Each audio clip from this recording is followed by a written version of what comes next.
नमस्कार विद्यार्थ्यांनो, काल आपण मागच्या व्हिडिओच्या माध्यमातून शास्त्राच्या कसोट्या काय असतात ते पाहिलं होतं किंवा शास्त्र म्हणजेच काय, समाजशास्त्र एक विज्ञान आहे की नाही किंवा शास्त्राच्या पायऱ्या कोणत्या याचा अभ्यास आपण केलेला होता। आज आपण पाहणार आहोत की एखाद्या विषयाला मग शास्त्र म्हणत असताना एखाद्या विषयाला जर शास्त्र जर संबोधायचं असेल तर त्या शास्त्राकरिता काही अटी आहेत, शास्त्राचे काही नियम आहेत। मग ते नियम समाजशास्त्र पूर्ण करते की नाही करत, की अशा कोणकोणत्या अटी आहे की त्या अटींच्या माध्यमातून गेल्यानंतरच मग त्याला शास्त्र बनता येईल। अशा प्रकारे या शास्त्राच्या कसोट्या आपण आता पाहणार आहोत। तर त्याच्यामधली पहिली अट आहे किंवा पहिली कसोटी आहे की स्वतंत्र अभ्यास विषय। स्वतंत्र अभ्यास विषय। आता सामाजिक शास्त्रांचा जेव्हा विचार करतो आपण, समाजशास्त्र हे सुद्धा एक सामाजिक शास्त्र आहे। मग राज्यशास्त्र असो, अर्थशास्त्र असो, इतिहास असो की असे कोणतेही जितके सामाजिक शास्त्र आहेत, प्रत्येक सामाजिक शास्त्राला स्वतंत्र अभ्यास विषय असणं गरजेचं आहे। आणि प्रत्येक सामाजिक शास्त्राचा जर स्वतंत्र विषय कोणता असेल तर तो म्हणजेच काय आहे, समाज। म्हणूनच त्याला सामाजिक, सगळ्या सामाजिक शास्त्रांमध्ये समाजाच्या संदर्भात अभ्यास केलेला असतो। त्याच्यामुळे समाज हा त्या सर्व सामाजिक शास्त्रांचा अभ्यास विषय आहे। मग राज्यशास्त्र, अर्थशास्त्र इत्यादी जे काही सामाजिक शास्त्र आहे, या सामाजिक शास्त्रामध्ये समाजाच्या विविध अंगाचा समाज जीवनाच्या विविध भागांचा अभ्यास या सर्व सामाजिक शास्त्रांमधून केला जातो। मग तो अर्थशास्त्र असो, राज्यशास्त्र असो, इतिहास असो, या सगळ्या सामाजिक शास्त्रांमधून समाजामध्ये असणाऱ्या विविध गोष्टी, विविध जे घटक आहेत, या विविध घटकांचा अभ्यास या सर्व सामाजिक शास्त्रामध्ये केला जातो। मग सर्व जरी अभ्यास जरी सामाजिक शास्त्रातून होत असला तर मग समाजशास्त्राची गरज का वाटली? तर जरी या सगळ्या समाजामधून, सगळ्या समाजाच्या विविध घटकांचा अभ्यास जरी या नानाविध सामाजिक शास्त्रातून होत असला तरी सुद्धा काही अध्ययन आहेत, असं काही भाग आहेत की त्याचं अध्ययन अजूनही झालेलं नव्हतं, की ज्याचा विशेष अभ्यास समाजशास्त्रातून केला जातो। जसं राज्यशास्त्र, समाजशास्त्र यांनी जे काही ज्ञान प्राप्त केलेलं आहे, जे काही अध्ययन केलेलं आहे, जे काही ज्ञान मिळवलेलं आहे, त्या सगळ्या ज्ञानाला समन्वय साधण्याचं, त्यांच्यामध्ये एकरूपता आणण्याचं, समन्वय साधण्याचं काम समाजशास्त्रामध्ये केलं जात असते। म्हणून समाजशास्त्राची गरज आहे, म्हणून समाजशास्त्राला स्वतंत्र अभ्यास विषय आहे। जसं उदाहरणार्थ कुटुंब, विवाह यासारख्या सामाजिक संस्था याचा अभ्यास झालेला आहे। याच्या अगोदर म्हणजे आपण म्हटलं की समाजशास्त्र हे आधुनिक शास्त्र आहे, 1832 मध्ये उदयास आलेलं। पण तत्पूर्वी त्याच्या अगोदर जर महाभारत पाहिलं, रामायण पाहिलं तर त्यावेळेच्या कुटुंब संस्थेचा विचार केला गेलेला होता। कशा प्रकारची कुटुंब व्यवस्था होती आपल्याला आठवते, त्यावेळेस विवाह पद्धती कशा प्रकारची होती, आणि एकंदरीत याचं अध्ययन झालं होतं। तरी सुद्धा मग समाजशास्त्राची गरज का पडली? तर गरज यासाठी पडली की हे ज्या संस्था निर्माण झाल्या, कुटुंब संस्था असेल, विवाह संस्था, ह्या निर्माण होण्यामागची कारणं कोणती याचा अभ्यास कोणत्याही शास्त्रामध्ये केला गेलेला नव्हता। ते निर्माण होण्याची आधारभूत घटक कोणती, समाजाचं संघटित असतो समाज, तर कधी कधी समाज विघटित होत असतो। मग समाजाचं संघटित आणि विघटित होण्यामागची घटक तत्वे कोणती, अशा प्रकारे अनेक प्रश्न असतात, की अनेक प्रश्न उर्वरित असतात की ह्या सगळ्या घटकांचं, या सगळ्या बाबींचा अभ्यास समाजशास्त्रामध्ये केला जातो। म्हणजेच काय की इतर जे सामाजिक शास्त्र आहे, या सामाजिक शास्त्रांनी केलेल्या अध्ययनामध्ये एकरूपता आणण्याचं, समन्वय साधण्याचं काम केलं जाते। त्याचबरोबर जे मूळ अध्ययन आहे, प्रत्येक सामाजिक संस्थेचं जे मूळ अध्ययन आहे, ते मूळ अध्ययन सुद्धा समाजशास्त्रामध्ये केलं जाते। म्हणून समाजशास्त्राला स्वतःचा अभ्यास विषय आहे किंवा स्वतंत्र अभ्यास विषय आहे असं म्हणता येईल। म्हणजे पहिली अट आहे की प्रत्येक कोणत्याही विषयाला जर शास्त्र म्हणायचं असेल तर त्या शास्त्राला काय गरजेचं आहे, स्वतंत्र अभ्यास विषय असणं गरजेचं आहे। आणि त्याचबरोबर मग जसं आपण सांगितलं आपण की समाजशास्त्राला सुद्धा अशा प्रकारे स्वतःचा अभ्यास विषय आहे। म्हणजे समाजशास्त्र, अर्थशास्त्र यासारख्या सामाजिक शास्त्राने जरी अभ्यास केलेला असला तरी सुद्धा काही घटक आहेत की त्या घटकांचा मूळ विचार झालेला नव्हता, सर्वांगीण विचार झालेला नव्हता। तो विचार करण्याचं काम समाजशास्त्र करते। म्हणून समाजशास्त्राला सुद्धा स्वतःचा अभ्यास विषय आहे, स्वतंत्र अभ्यास विषय आहे असं आपल्याला म्हणता येईल। त्यानंतर दुसरी पद्धत आहे वैज्ञानिक पद्धत. दुसरी पद्धत आहे वैज्ञानिक पद्धत. एक सेकंद, आज आपण किती पद्धती घेतल्या मला बघू द्या. पूर्णच घेतल्या आहे. दुसरी पद्धत आहे वैज्ञानिक पद्धत. मग वैज्ञानिक पद्धत म्हणजेच काय, तर शास्त्रीय पद्धत. शास्त्रीय पद्धतीने अभ्यास होणं गरजेचं आहे. शास्त्रीय पद्धतीच्या माध्यमातून कोणत्याही शास्त्रामध्ये एखाद्या विषयाला जर शास्त्र म्हणायचं असेल तर त्याचा अभ्यास हा शास्त्रीय पद्धतीने होणं गरजेचं आहे. मग समाजाचा अभ्यास करत असताना समाजशास्त्रामध्ये सुद्धा मग समाजशास्त्रीय पद्धतीचा अवलंब केला पाहिजे आणि समाजशास्त्रामध्ये सुद्धा अवलंब केला जातो किंवा केला पाहिजे. मात्र शास्त्रीय पद्धतीत आणि कसं आहे, वैज्ञानिक पद्धत किंवा जी शास्त्रीय पद्धत आहे याच्यामध्ये चुकीच्या गोष्टींना महत्त्व नाही, चुकीच्या धारणांना महत्त्व दिलं जात नाही. शास्त्रामध्ये काय जे आहे ते वस्तुस्थिती मांडण्याचं काम केलं जात असते आणि अशा प्रकारची वैज्ञानिक पद्धत वापरता आली पाहिजे. म्हणजे वैज्ञानिक पद्धतीच्या माध्यमातून त्या विषयाचं अध्ययन व्हायला पाहिजे असं वैज्ञानिक पद्धती सांगते. अशी ही दुसरी अट आहे किंवा ही दुसरी कसोटी आहे. मग समाजशास्त्रामध्ये असे की इतर कोणत्याही शास्त्रामध्ये असेल, अभ्यासक जो आहे, संशोधक जो आहे तो काय करतो, निरीक्षण करून किंवा त्याला जे प्रत्यक्ष आलेले जे काही अनुभव आहे स्वतः तो अनुभव घेतो किंवा निरीक्षण करतो, पाहतो, ज्याच्यावरून त्याला जे मिळालेलं ज्ञान आहे, त्याला जे मिळालेली माहिती आहे तो वारंवार तपासून पाहतो की आपल्याला मिळालेली माहिती खरी आहे की आपण प्राप्त केलेली माहिती खरी आहे, सत्य आहे की नाही आहे, हे सगळं उतरून पाहतो आणि सत्याच्या कसोटीवर, खऱ्याच्या कसोटीवर उतरणाऱ्या माहितीचाच तो आपल्या अभ्यास विषयामध्ये समावेश करीत असतो. म्हणजे जी माहिती त्याला मिळाली ती खरोखर योग्य आहे किंवा नाही तपासून पाहिल्यानंतर त्याचा समावेश तो आपल्या अभ्यास विषयामध्ये करतो. कारण अनुभवातून मिळालेलं ज्ञान असेल तरच, जर जे ज्ञान अनुभवातून मिळते तेच ज्ञान पडताळून किंवा त्याची सत्यता पडताळून पाहता येते. तर असंच अभ्यासासंदर्भात किंवा तसेच अभ्यासाविषयी प्राप्त केलेलं ज्ञान हे सामान्यीकरण करता आलं पाहिजे, सर्वसामान्यांना समजेल अशा प्रकारामध्ये ते मांडलं गेलं पाहिजे. थोडक्यात काय तर निरीक्षण, अनुभव प्रामाण्य, वर्गीकरण व विश्लेषण, सामान्यीकरण हे सर्व जे आहे शास्त्रीय पद्धतीची एक आधारभूत तत्वे आहेत.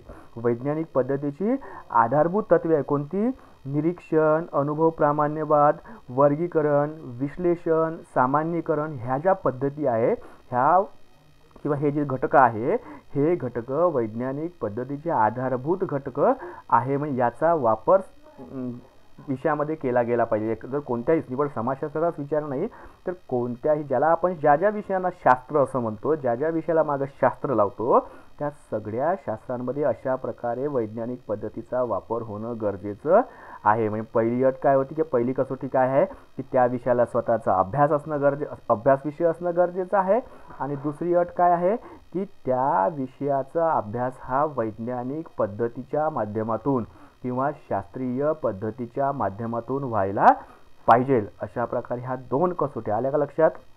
पहिली कसोटी आहे स्वतंत्र अभ्यास विषय आणि दुसरी कसोटी आहे वैज्ञानिक पद्धती. तर अशा प्रकारे या दोन कसोट्या आपण याच्यावर नंतर मग समाजशास्त्र या अटी पूर्ण करते की नाही करते आपण ते नंतर पाहणार आहोत. काही अभ्यासकांनी याच्यावर आक्षेप वगैरे घेतलेला आहे तो आपण नंतर पाहू, त्याचा आक्षेप आणि त्याचं निराकरण वगैरे. तर अशा प्रकारे या दोन कसोट्या. तिसरी कसोटी आहे वस्तुनिष्ठतेवर श्रद्धा. तिसरी कसोटी आहे वस्तुनिष्ठतेवर श्रद्धा. वस्तुनिष्ठता मी तुम्हाला मला वाटते मागच्या पिरियडला सांगितलं वस्तुनिष्ठता आणि व्यक्तिनिष्ठता काय असते. वस्तुनिष्ठ म्हणजे तटस्थता, जे आहे जसं आहे तसंच मांडायचं, जे आहे जसं आहे तसंच मांडायचं त्याला म्हणतात वस्तुनिष्ठता. मग समाजशास्त्राच्या अभ्यासकाचा जर विचार केला तर समाजशास्त्राच्या अभ्यासकाची सुद्धा या वस्तुनिष्ठतेवर श्रद्धा आहे, विश्वास आहे की समाजशास्त्राच्या अभ्यासकाला संशोधकाला सुद्धा वस्तुनिष्ठता मान्य आहे. मग एक आरोप कसा केला जातो की समाजाचा एक घटक, समाजशास्त्राचा जो कोणी अभ्यासक असेल, जो कोणी विचार असेल तो काय असतो, एक समाजाचा घटकच असतो. मग त्याचे स्वतःचे काही विचार असतात, स्वतःचे काही भावना असतात, यामुळे तो इतर समाजाचं अध्ययन करताना वस्तुनिष्ठता व नैतिक तटस्थता राखू शकत नाही बा, असा एक आरोप केला जातो. एक सांगून देतो की वस्तुनिष्ठता म्हणजे काय की जसं आपण तुम्हाला सांगितलं मागच्या पहिलं उदाहरण दिलं होतं की वर्गामध्ये मी परीक्षेचं उदाहरण दिलं होतं. तर आता जसं सांगितलं की एक आपण ज्या समाजाचा अभ्यास करता, समजा मी जर समजा एखाद्या समाजाचा अभ्यास करता, मी एका माझ्या गावाचा अभ्यास करीत आहे. मग असं होत असताना काय होते की यांचा आरोप काय आहे की मी जर समजा माझ्या जर गावाचा जर अभ्यास करीत असेल तर माझ्या गावामध्ये असणाऱ्या ज्या काही चांगल्या गोष्टी असेल, ज्या काही वाईट गोष्टी असेल, त्या मी मांडणं, जशा आहेत तशा मांडणं अपेक्षित आहे. त्याला म्हणून वस्तुनिष्ठता. पण आरोप काय म्हणते की अशा प्रकारची वस्तुनिष्ठता येऊ शकत नाही बघा, की स्वतःच्या गावाबद्दल असणारा विशेष प्रेम, कारण की माणूस हा भावनाप्रधान असतो. त्याचे स्वतःचे काही विचार, म्हणजे जसे माझे काही विचार असतील, माझ्या काही भावना असतील, माझ्या गावाप्रती काही विचार असतील, गावाप्रती काही भावना असतील, तेव्हा मी कुठेतरी चुकीची माहिती किंवा जी खरोखर सत्य आहे ते पूर्ण सत्य मांडण्याचा प्रयत्न करणार नाही बा. कारण की माणूस हा एक भावनाप्रधान आहे, विचारशील आहे, आणि त्याच्यामुळे तो पूर्णच्या पूर्ण जशी आहे तशीच्या तशी वस्तू मांडणार नाही किंवा तशी माहिती सांगणार नाही, असा एक आरोप केला जातो. म्हणजे वस्तुनिष्ठता येत नाही बा समाजशास्त्राच्या अभ्यासात, कारण की तो स्वतः त्या समाजाचा एक घटक असतो. परंतु अशा प्रकारचा आक्षेप जो आहे, अशा प्रकारचा जो आरोप आहे तो योग्य नाही आहे. कारण जर असं जर असतं तर भारतीय समाज व्यवस्थेमध्ये असणारी जी जाती व्यवस्था आहे, या जाती व्यवस्थेमध्ये जे काही दोष होते ते दोष भारतीय अभ्यासकांनी मांडलेले आहेत. जसे आहेत तशी वस्तुस्थिती मांडलेली आहे. जाती व्यवस्थेचा सखोल अभ्यास किंवा वस्तुनिष्ठपणे जाती व्यवस्थेचं अध्ययन भारतामध्ये झालेलं आहे. जाती व्यवस्थेचं अध्ययन जर वस्तुनिष्ठपणे झाल्या, तटस्थपणे होऊ शकते, तर मी प्रत्येक समाजशास्त्राचा अभ्यासक हा तटस्थ राहून वस्तुनिष्ठपणे अध्ययन करू शकतो, अभ्यास करू शकतो. त्याच्यावर असा आरोप करणं हा काही योग्य नाही. अशा प्रकारे त्याचबरोबर सामाजिक परिवर्तनासोबत मांडल्या गेलेले अनेक सिद्धांत असतील, अनेक मतं असतील, ते सुद्धा वस्तुनिष्ठपणे मांडल्या गेलेले आहेत. हे बऱ्याचशा गोष्टी आजपर्यंत झालेलं जे संशोधन, याच्यावरून असं लक्षात येते की समाजशास्त्राचा अभ्यासक हा वस्तुनिष्ठपणे अभ्यास करतो, त्याची सुद्धा या वस्तुनिष्ठतेवर श्रद्धा आहे, तो सुद्धा तटस्थ राहू शकतो. म्हणजे अशा प्रकारे समाजशास्त्राची सुद्धा या वस्तुनिष्ठतेवरती श्रद्धा आहे. अशा प्रकारे या 3 कसोट्या झालेल्या आहेत. त्याच्यानंतरची आहे चौथी कसोटी आहे. समजून राहिले नाही अटी? पहिली अट होती स्वतंत्र अभ्यास विषय पाहिजे कशाला, प्रत्येक शास्त्राला. दुसरी अट आहे की त्या शास्त्राचा अभ्यास हा वैज्ञानिक पद्धतीच्या माध्यमातून झाला पाहिजे. आणि तिसरी अट आहे की वस्तुनिष्ठता असणं गरजेचं आहे. समाजशास्त्रावर आरोप असतो की समाजशास्त्राचा अभ्यासक हा समाजाचा एक घटक असल्यामुळे तो वस्तुनिष्ठपणे अध्ययन करू शकत नाही, असा एक आरोप केला जातो. पण आरोप कसा आहे हा चुकीचा आहे. कारण आजपर्यंतचं झालेलं अध्ययन जर पाहिलं तर ते खरोखर वस्तुनिष्ठपणे झालेलं आहे. त्याच्यामुळे वस्तुनिष्ठता समाजशास्त्रामध्ये सुद्धा आपल्याला दिसून येतो. अशा प्रकारे 3 वस्तुनिष्ठतेवरची श्रद्धा असणं पाहिजे, वैज्ञानिक पद्धतीने अभ्यास केला गेला पाहिजे, आणि त्या शास्त्राला स्वतःचा अभ्यास विषय असणं गरजेचं आहे. ह्या 3 अटी आहेत. त्याच्यानंतर चौथी अट आहे प्रकट स्वरूपाची अध्ययन पद्धती. प्रकट स्वरूपाची अध्ययन पद्धती. शास्त्राचा आधार प्रकट पद्धती असतो. प्रत्येक शास्त्राचा आधार काय असतो? प्रकट पद्धती. म्हणजे एखादी जर प्रयोग करून पाहिला, एखादी जर प्रयोगशाळेत जर समजा प्रयोग केल्यानंतर त्याची तपासणी करता आली पाहिजे. आपण केली स्वतः आपल्याला डबल तपासणी करता आली पाहिजे किंवा इतरांनाही ती तपासणी करता आली पाहिजे. जसं न्यूटनने कोणता सिद्धांत मांडला? ग्रॅव्हिटेशनल फोर्स, गुरुत्वाकर्षणाची शक्ती. कुठेतरी बाहेर गेला होता, बसला होता, वरतून काहीतरी ॲपल वगैरे शेप वगैरे खाली पडलं, आणि त्याच्यानंतर त्याला लक्षात आलं की कोणतीही वस्तू वरती फेकली की ती जमिनीवरती पडते. ह्या आहे न्यूटनचा गुरुत्वाकर्षणाचा शोध. मग त्यांनी केलं आणि त्यांनी मांडलं अशा प्रकारे की गुरुत्वाकर्षण शक्ती पृथ्वीमध्ये आहे. आपण जर फेकून पाहिलं तर आपल्याला फेकता येईल. आपण फेकलं तर वरती लटकणार आहे का? नाही लटकणार. त्यांनी फेकलं तर त्याचंही खाली आलं. आपण एखादी वस्तू वरती फेकली की ती सुद्धा खाली आली पाहिजे. म्हणजे एखाद्या व्यक्तीनं केलेलं संशोधन हे दुसऱ्या सुद्धा व्यक्तीला तपासून पाहता आलं पाहिजे. अशा प्रकारची अध्ययन पद्धती शास्त्रामध्ये असणं गरजेचं आहे. अशा प्रकारची अध्ययन पद्धती शास्त्रात जर असेल तरच त्याला शास्त्र म्हणता येईल. म्हणजे आर्किमिडीज असो किंवा न्यूटन असो, यांना प्रयोगशाळेत जे जे काही अनुभव आले ते अनुभव इतरांना सुद्धा तपासून पाहता येत होते. मग शास्त्रामध्ये सांगितलेल्या या तत्वांची किंवा सिद्धांत, जे काही सिद्धांत सांगितले गेले असतात, त्या सिद्धांताची पुनर्तपासणी करता आली पाहिजे. कुणालाही जर वाटलं तर ते तपासून पाहता आलं पाहिजे, पुन्हा पुन्हा तपासून पाहता आलं पाहिजे. इतरांना सुद्धा ते खरोखर खरं आहे का हे तपासून पाहता आलं पाहिजे. याला म्हणतात प्रकट स्वरूपाची अध्ययन पद्धती.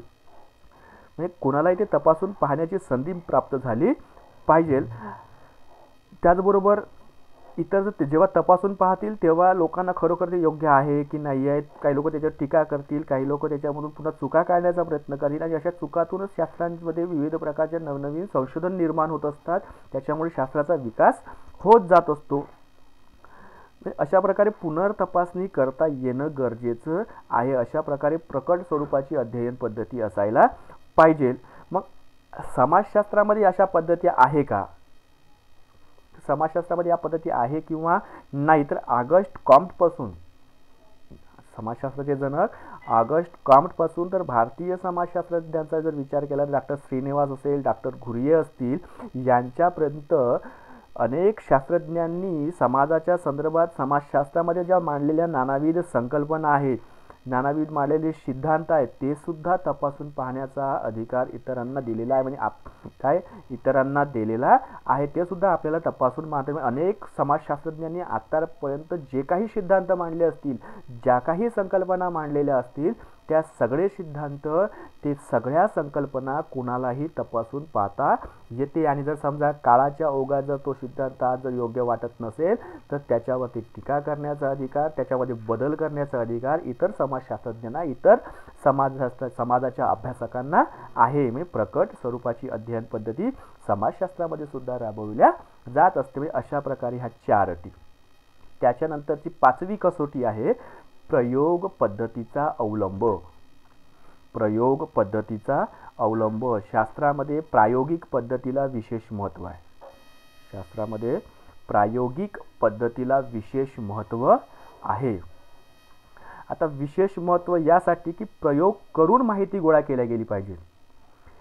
प्रयोग करून का शास्त्रीय पद्धतीचा किंवा शास्त्रात प्रायोगिक पद्धतीचा अवलंब करून माहितीचं संकलन केलं पाहिजे असा आग्रह धरला जातो. की प्रयोग केल्यानंतरच ती माहिती किंवा त्या माहितीचा समावेश अभ्यास विषयामध्ये केला गेला पाहिजे असा एक आग्रह आहे. पण सर्व शास्त्रामध्ये तुम्ही प्रयोग करू शकत नाही. नैसर्गिक शास्त्रामध्ये ठीक आहे, एक लॅब असते, एक प्रयोगशाळा असते. त्या प्रयोगशाळेमध्ये जाऊन तुम्ही कोणते रसायनं मिळवायची आणि त्याच्यानंतर तुम्ही रसायनं मिळवल्यानंतर काय निर्माण होते हे तुम्ही प्रयोग करून पाहू शकता. पण सामाजिक शास्त्राच्या बाबतीत असा नियम धरणं काही योग्य नाही आहे. कारण प्रत्येक शास्त्राच्या बाबतीत तुम्ही प्रयोग पद्धती उपयोगात आणू शकत नाही आहे. जसं जर तुम्ही जर म्हणत असाल की मग समाजशास्त्र वा प्रायोगिक पद्धतीचा अवलंब करू शकत नाही, समाजशास्त्रात प्रायोगिक पद्धती अवलंब होत नाही, मग जे समाजशास्त्र मग शास्त्र नाही.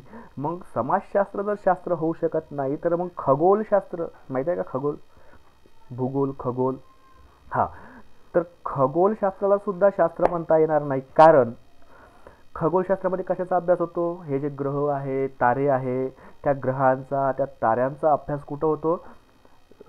खगोलशास्त्रामध्ये होतो. मग या खगोलशास्त्राला सुद्धा शास्त्र म्हणता येणार नाही. कारण खगोलशास्त्राला कुठं प्रयोगशाळा आहे?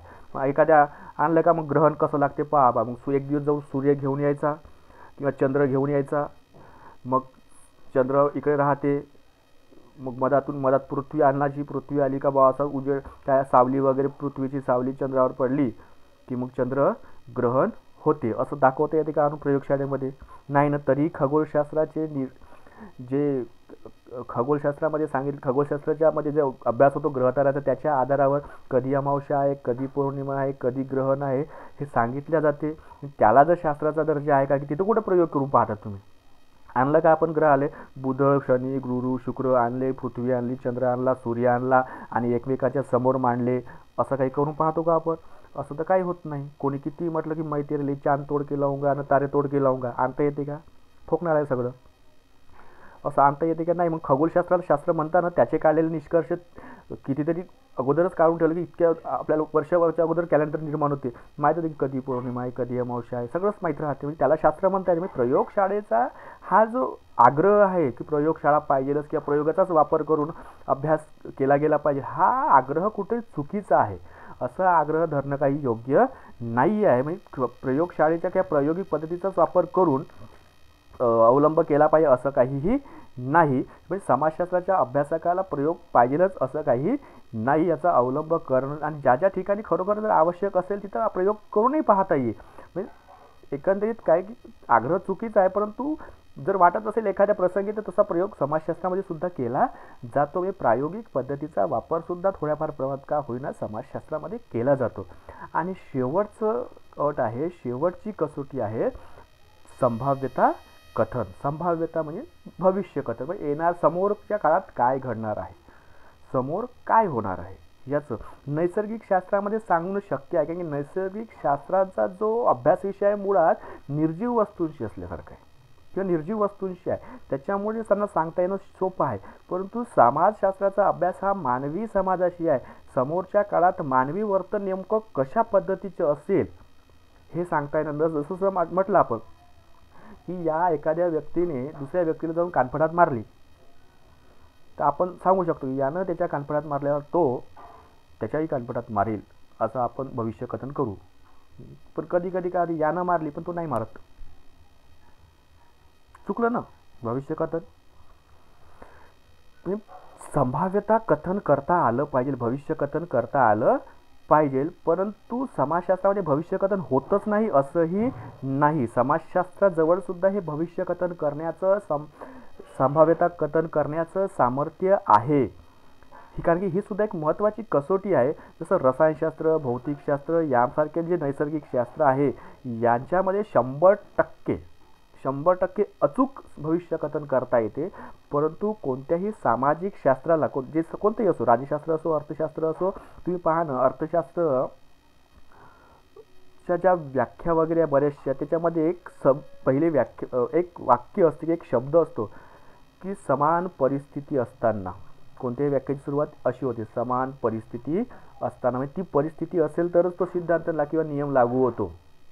एखादा सिद्धांत किंवा एखादे नियम जर सांगितले असेल अर्थशास्त्रामध्ये, ते सिद्धांत सुद्धा काय म्हणतात की समान परिस्थिती असताना. म्हणजे तो जर परिस्थिती जर तशा प्रकारची असेल तरच ते त्यांनी सांगितलेल्या सिद्धांतामध्ये योग्य जसे तसे लागू होईल, अन्यथा लागू होणार नाही. म्हणजे जे काही सामाजिक शास्त्र आहे ह्या सामाजिक शास्त्राच्या बाबत 100% अचूकता किंवा भविष्य कथन करता येत नाही. कारण की सामाजिक शास्त्राचा विषय काय, मुळात समाज आहे. कोणत्याही सामाजिक शास्त्राला 100% अचूकपणे विधान करता येत नाही. कारण की एकदा एखाद्या वेळेस एक मानवी वर्तन जसं घडलं असेल तसंच दुसऱ्या वेळेसही मानवी वर्तन घडेल याची शाश्वती राहत नाही. म्हणून 100% जसं आपल्याला समोर काय होईल हे सांगता येत नाही, कोणतेही सामाजिक शास्त्र सांगू शकत नाही. पण बऱ्याचशा ज्या भारतीय समाजशास्त्रज्ञांनी आहे, ज्या विद्वान समाजशास्त्रज्ञांनी आहे, जे काही अभ्यास केला, जसं जातीव्यवस्थेच्या काळात जातीव्यवस्थेच्या संदर्भात डॉक्टर घोरे यांनी जे काही सांगितलं होतं की भविष्य काळामध्ये काय होईल हे आजही आपल्याला अनुभवता येते. म्हणजे जर सखोल दृष्टी असेल, सखोल जर अभ्यास असेल, दूरदृष्टी असेल तर त्याच्या आधारावर भविष्य काळात काय होईल हे सांगता मात्र नक्की येते. 100% जरी नसेल सांगता येईल तर त्याची काय घडू शकते हे नक्कीच आपल्याला सांगता येऊ शकते. अशा प्रकारे ह्या 6 अटी आहे, 6 कसोट्या आहे शास्त्राच्या. की पहिली कसोटी कोणती, स्वतंत्र अभ्यास विषय, वैज्ञानिक पद्धती, वस्तुनिष्ठतेवरती श्रद्धा, प्रकट स्वरूपाची अध्ययन पद्धती, प्रयोग पद्धतीचा वापर आणि भविष्य कथन किंवा संभाव्यता कथन. ह्या ज्या 6 कसोट्या आहे, ह्या 6 कसोट्या जो विषय पूर्ण करत असेल त्याच विषयाला काय म्हणता येईल, शास्त्र असं म्हणता येईल. मग समाजशास्त्र सुद्धा या 6ही कसोट्या पूर्ण करते आणि म्हणून समाजशास्त्राला सुद्धा शास्त्राचा दर्जा मिळालेला आहे. मग याच्यावरती काही आरोप झालेले आहे की समाजशास्त्राला शास्त्राचा दर्जा मिळू शकत नाही बा, पण त्या आरोपाचं खंडनही करण्यात आलेलं आहे आणि शेवटी समाजशास्त्राला शास्त्राचा दर्जा हा मिळालेला आहे. अशा प्रकारे आपण या शास्त्राच्या कसोट्या आज इथं बघितलेल्या आहोत. पुढच्या व्हिडिओला आपण त्याच्यावर आक्षेप आणि त्याचं निराकरण कसं केलं गेलेलं आहे ते आपण अभ्यासू. ठीक आहे, धन्यवाद.